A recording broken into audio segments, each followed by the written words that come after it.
बेटा गजानन के मनवा भरमावे अइले गौरा संग शिव शंकर महेश।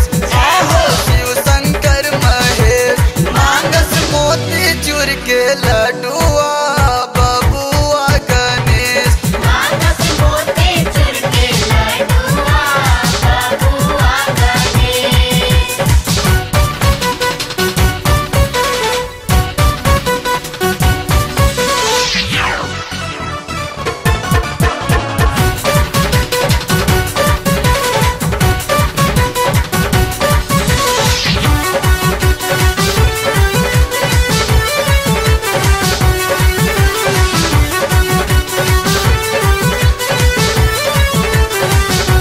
केहू ले आवेला मिश्री मिठैया केहू ले आवेला मेवा हो।